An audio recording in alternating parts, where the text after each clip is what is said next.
Olá, amigos, estamos de volta com mais um programa Despertar, produzido pelo SEAC, daqui de Bauru, Centro Espírita Amor e Caridade, veiculado pela Coirmã TV Prevê, TV educativa de nossa cidade também. Hoje ele está de volta. Nazil Canarim trouxe para nós assim tanto entusiasmo com as suas respostas claras, transparentes, acessíveis para qualquer adepto de qualquer religião, que nós pedimos que ele voltasse. Seja bem-vindo, Nazil. Muito obrigado, Sidney. É um prazer de novo estar com você e com aqueles que prestigiam o programa que há tanto tempo presta bons serviços para a nossa cidade. Nazil, nós estamos falando do Evangelho, particularmente o Evangelho dos Espíritas, mas existe um Evangelho só dos Espíritas, Nazil? Não, nós já dissemos isso da outra vez que conversamos e é preciso eliminar esse preconceito. É um Evangelho ou são frases ditas por Jesus, lidas a partir do conhecimento que o Espiritismo trouxe. Mas não é uma mudança do que Jesus disse. Em nenhum momento, Kardec questionou até as frases que foram escritas. E tais frases já foram questionadas e muito por estudiosos no âmbito da Igreja Católica, no âmbito das igrejas reformadas e particularmente no âmbito da academia, porque vem nas frases incoerência, não vem consistência e por isso questionam. É justamente aí que Kardec contribui, porque faltava coerência em certos textos? Claro que sim. Mas se eles não forem interpretados com novas informações, fica difícil a gente aceitar que aquilo esteja. Então, vinha a crítica direta, que primeiro põe em xeque a própria existência de Jesus, depois a materialidade dos registros, etc, etc. Quando se quer destruir alguma coisa, argumentos não faltam e eles costumam ser sólidos. E a gente tem que ficar com cuidado para não ser convencido por eles. Mas não, então ele traz um evangelho que não é diferente. Inclusive, se você tiver um exemplar aí, abra qualquer dos capítulos e vai ver que ele menciona a frase e de onde ela foi tirada.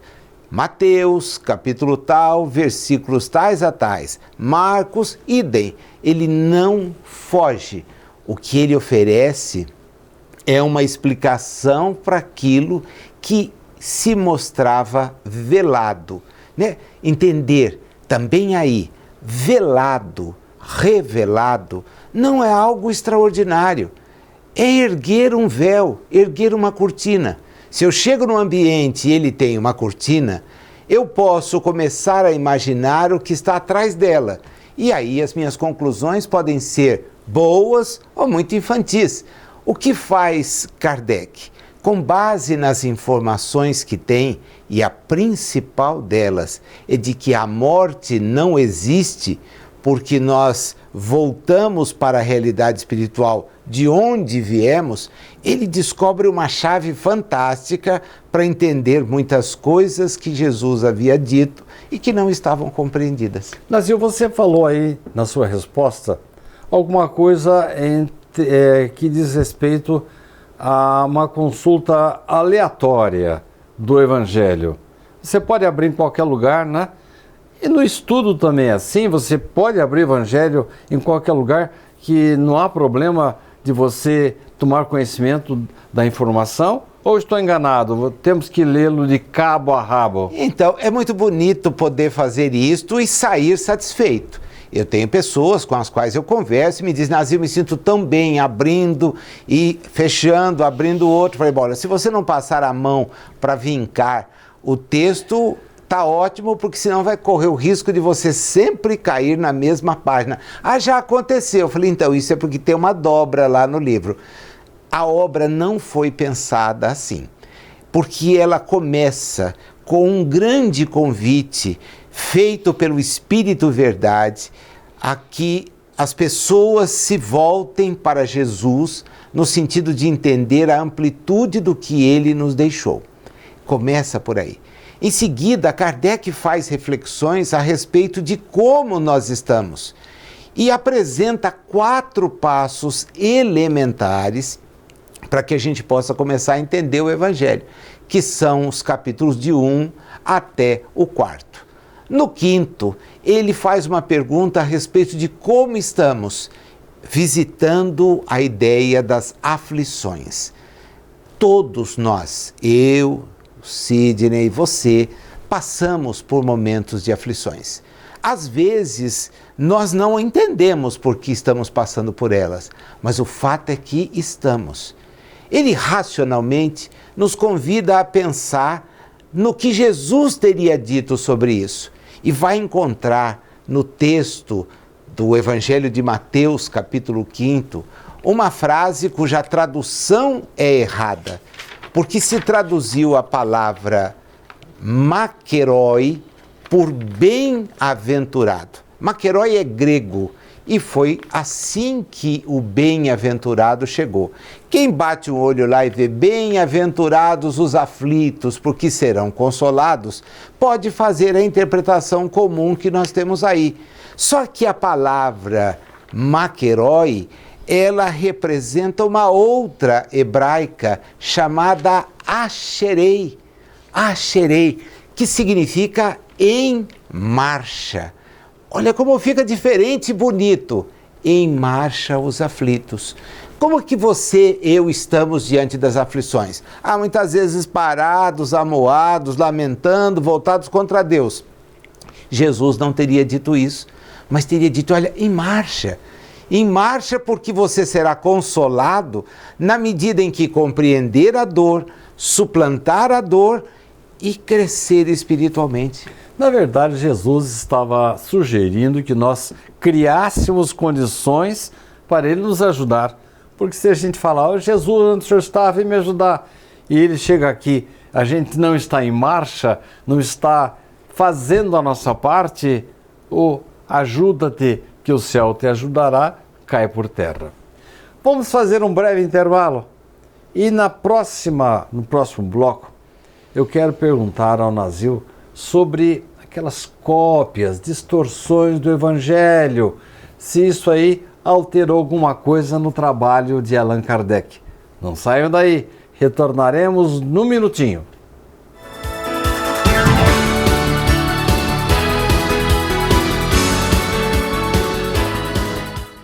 Você pode ajudar o SEAC de Bauru se cadastrando na campanha Nota Fiscal Paulista e indicando a nossa organização como beneficiária na doação automática. Com sua contribuição, nós recebemos o valor calculado em tributos fiscais e concorremos a sorteios mensais. Você também concorre a prêmios de até R$1 milhão e tudo com custo zero. Toda vez que você solicitar o CPF no ato da compra, a doação automática ocorrerá. Cadastre-se no programa Nota Fiscal Paulista pelo site ou, se preferir, baixe o aplicativo no seu celular. Faça seu login e siga o passo a passo que o sistema oferece. Escolha a opção Entidades e, em seguida, Doação de cupom fiscal com CPF automático. Pesquise pelo nosso CNPJ, Centro Espírita Amor e Caridade e selecione Prazo Indeterminado. Pronto, agora você já está ajudando o SEAC e todos os nossos projetos. O Centro Espírita Amor e Caridade de Bauru agradece.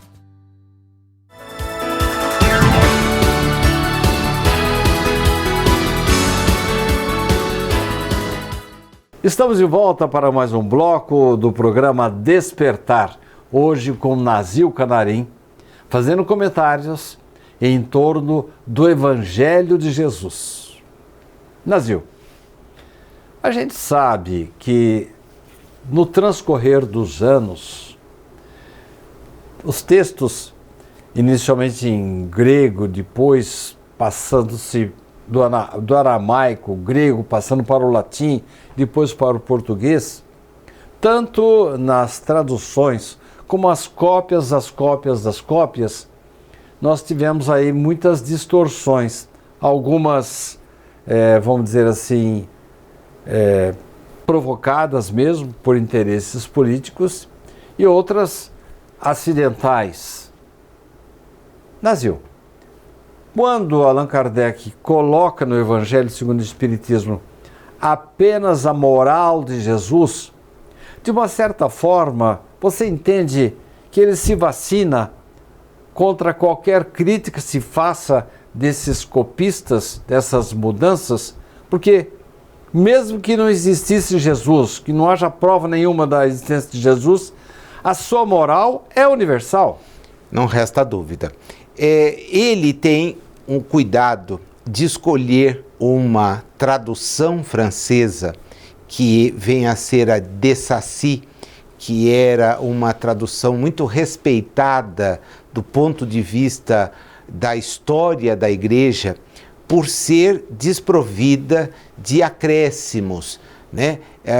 Os acréscimos sempre foram o maior problema, porque os copistas, e acho que ninguém melhor do que Norberto Bobbio, num romance do século XX, vai tecer uma crítica tão contundente ao papel dos copistas. Quando ele escreve O Nome da Rosa, ele nos mostra o medo que tinha o supervisor que orientava as cópias de que os copistas lessem obras que pudessem esclarecê-los. Então, o negócio era fechar o acesso e até provocar mortes, caso a pessoa tivesse a ousadia de acessar o que não podia. Mas a distração, depois a leitura, porque nós estamos falando de letras cursivas, manuscritas, que o tempo acaba por trazer dificuldades, por apagar, mas são os registros que tinha. E de Sacy faz uma tradução para o francês muito enxuta, muito bem feita. É nela que Kardec se louva. E ele não se preocupa em questionar se aquilo teria ou não sido dito, porque você sintetizou bem. É uma moral de natureza universal. Você não pode confrontar uma orientação no sentido de fazer o bem, de amparar ao que tem dor, de ser o consolo daquele que está na aflição. Não há porquê. Perdoar. Sim, todas são posturas que Jesus não apenas enunciou, como praticou. Ninguém vai ver Jesus deixando de amparar alguém que chega até ele, expressando a sua dor. E você citou o livro Torá, e a gente poderia até nos referirmos ao livro dos muçulmanos. Você vai encontrar, ou mesmo na cultura grega, você vai encontrar resquícios daquilo que depois Jesus corporifica. Com certeza, é muito clara essa visão. Por quê? Há uma unidade. Nós todos temos que entender que somos espíritos e estamos evoluindo. Há uma unidade na condução desse processo de evolução. Nós vamos tendo aos poucos reveladas as coisas. O penúltimo capítulo da parte terceira do Livro dos Espíritos, as chamadas leis morais, Kardec sintetiza aquilo que os três grandes reveladores, ou as três grandes revelações para a humanidade trouxeram. Moisés, que coloca para os hebreus e para toda a humanidade a importância da justiça, que era ponto de reflexão dos gregos fortemente. A justiça, o dar a cada um o que é seu. Jesus vem em seguida e fala do quê? Do amor. Jesus é a personificação do amor. Ele vem para entregar aos homens o amor, e ele o faz ofertando-se para amparar, para ajudar, para esclarecer, para testemunhar, e depois, com a própria existência, ele lega o testemunho desse sentido de amar. E vem o Espiritismo. É isso que eu ia Justiça, perguntar. amor e caridade. Da maneira minimalista, nós podemos sintetizar a contribuição do judaísmo na justiça, a de Jesus no amor e a do espiritismo na razão? Na caridade, que é racional. Porque a lei, justiça, amor e caridade. Não é a mesma coisa que amor? Não, não, porque o amor você às vezes tem para com os que lhe são próximos, e ó que não é fácil, porque o sujeito mesmo convivendo com pessoas dentro do lar se atrita. Caridade é o amor em ação? Caridade é o amor em ação. A caridade é você olhar a dor do próximo mais do que você olha a sua. Empatia? Muito. E caridade no sentido mais amplo do que dar. Veja que nós temos uma dificuldade. Porque Jesus o tempo todo é empático, né? O tempo todo. Compreende a todos, entende a todos e entende as limitações de todos. Há um livro espírita chamado Boa Nova, que justamente vem significar o Evangelho, e é uma parceria muito bonita entre Humberto de Campos, um espírito conhecidíssimo no Brasil, e Chico Xavier, um médium que ainda não era conhecido. Essa parceria nos permite ter acesso a narrativas sobre o Evangelho, que são narrativas que despertam um interesse enorme, porque Humberto de Campos faz uma análise psicológica dos seguidores de Jesus e vê naqueles comportamentos da dúvida, da raiva, do sectarismo, os comportamentos que nós temos.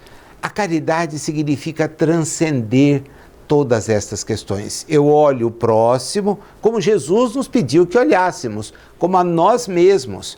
Então, às vezes, o sujeito tem dificuldade de amar a si próprio. Imagina se ele vai conseguir estender algo para o outro. Ele precisa romper, porque quando nós fazemos o bem, e o bem é a caridade mesmo, é o amor em ação, nós nos sentimos muito, mas muito melhores. Sem dúvida, nós falamos muito isso, esse bem-estar que nos traz você ver o outro bem.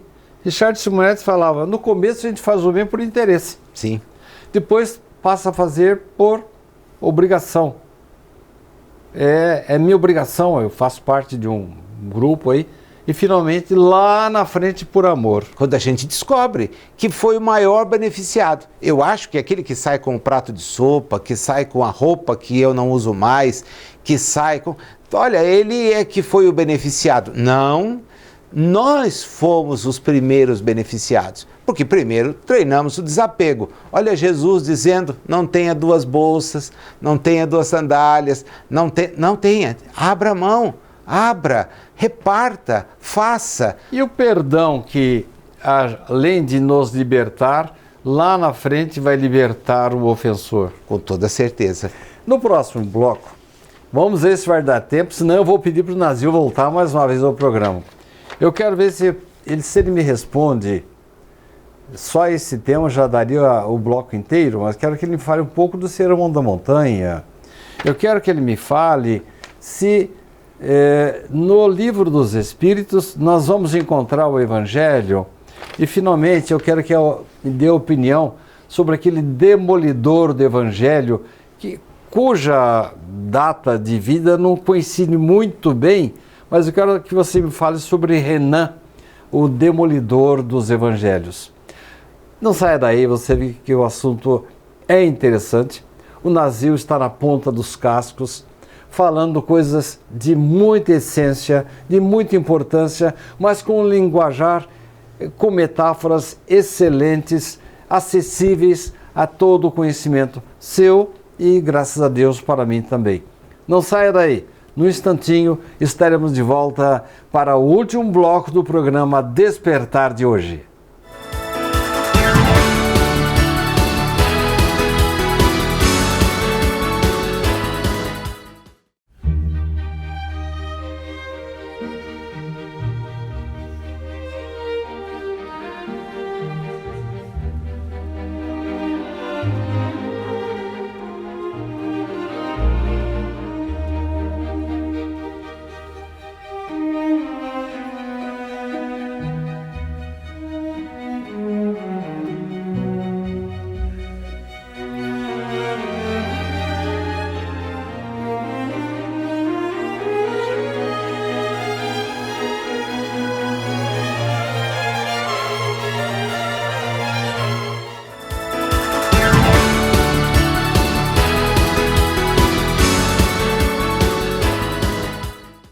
Estamos de volta para o último bloco do programa Despertar, um programa que está de muito conteúdo.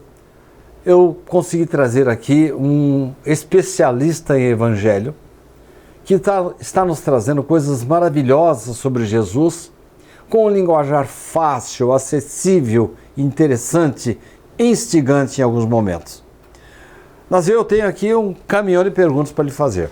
Vamos ver se dá tempo de você nos falar aí nesses minutos finais. Se não der, eu vou pedir pelo amor de Deus que você retorne ao programa. No Evangelho segundo o Espiritismo, nós encontramos o Sermão da Montanha? Sim. As frases que compuseram esse discurso que Jesus teria feito no monte, que na verdade nem monte é, mas que despertou a atenção de todas aquelas pessoas que o procuraram, eles representam, na verdade, um grande desafio para a humanidade. Pessoas como Mahatma Gandhi, que jamais tiveram uma ligação com o cristianismo, em razão da sua procedência, em razão da sua religiosidade pessoal, ao travarem contato com o texto que está no Evangelho de Mateus, a partir do capítulo 5º, demonstrou um encantamento fenomenal. Rendeu-se a ponto de dizer que se todos os livros acabassem e ficasse só o Sermão da Montanha, o mundo estaria bem servido? Estaria bem servido. Por quê? Porque é um texto riquíssimo, é desafiador. Ele nos coloca diante de questões que são as questões da vida. Eu vou voltar só na questão da aflição, porque todos nós passamos por momentos assim. Sem dúvida. Sempre. E aí, o que vem Jesus a nos dizer? Olha, vá adiante porque você encontrará consolo. Se nós nos imobilizarmos, não chegaremos a lugar algum. Vamos ali ficar remoendo aquela dificuldade e não vamos buscar uma maneira de equacioná-la. Marchar, ir em frente, significa, apesar da dor, do sofrimento, caminhar. E caminhar racionalmente. Primeiro, entendendo por que eu sofro. Qual a razão do meu sofrimento? Bom, às vezes no dia de ontem eu comi muito mais do que podia e hoje tenho aqui um problema gástrico severo. A quem eu vou culpar? Ah, Deus não me amparou. Não. Você foi imprevidente. Você foi uma pessoa que deixou de se cuidar. E com relação aos fatos próximos e não tão próximos, a gente sempre encontra resposta para a aflição. Mas e quando eu estou diante de um fato que eu não me recordo? De uma dor que eu não explico? Ora, como assim? Uma criança que vem ao mundo sem a visão. O que justifica aquela determinada privação que vai levar a criança a passar por um longo período para se readaptar, para poder entender as coisas, vai fazer com que a família tenha mais cuidados. Ah, dirão os especialistas, houve um erro genético. E nós espíritas não discordamos. Será que foram os pais dele que pecaram ou foi ele e nasceu cego? Você reporta a dúvida dele sobre Bartimeu, cego de Jericó, né? Eu dizia, a ciência pode dizer, é um defeito genético. Mas quem provocou esse defeito genético? Ah, não foi Deus. Deus é amor. Deus quer nos ver avançando. O Espiritismo, então, acresce aí a chave da reencarnação. Um espírito que tenha tido dificuldades com o uso da visão, que tenha tido limitações impostas a outro, pode pedir para si experimentar uma existência com tal sorte de limitações. Essa é a diferenciação que Kardec faz no Evangelho de Jesus. É explicar as coisas com a chave que o Espiritismo dá. Mas eu vou pedir um milagre seu em 3 minutos. Primeiro, no Livro dos Espíritos nós encontramos o Evangelho? Sim. através das chamadas leis morais, nós vemos, de certa forma, abordadas questões que Jesus tratou. A importância do trabalho, a importância da caridade, o sentimento de justiça, a ideia da reprodução, porque a castidade é algo que as religiões vão inserir. Jesus não tinha nenhuma restrição, a prova disso é que ele vai visitar a sogra de Pedro e lhe estende as mãos para que fique curado. Então, esquece, encontramos em muitas passagens. Nasceu.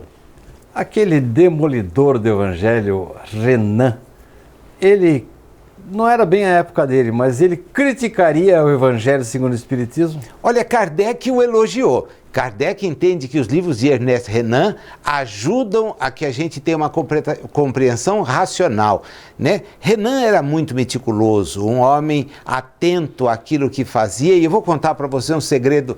Eu ganhei a coleção completa do Ernest Renan, do Richard Simonetti. E você sabe que eu estava ao lado do Richard Simonetti, quando numa cidade que visitamos, ele foi presenteado. Você tem certeza que você vai me dar esse Evangelho de Renan?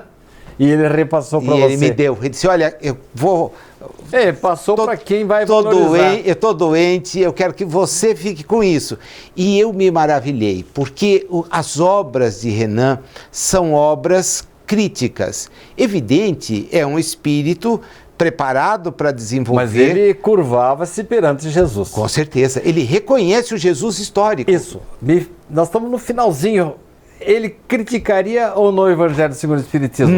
Não criticaria. Eu tenho a impressão que ele viria no Evangelho segundo o Espiritismo um resgate daquilo que ele apontava como sendo indevido, que é a transformação de Jesus num ícone de natureza religiosa distante, a deificação de Jesus, que ele não admitiu numa única frase. Não aceitou ser chamado de bom, porque disse que bom era apenas Deus.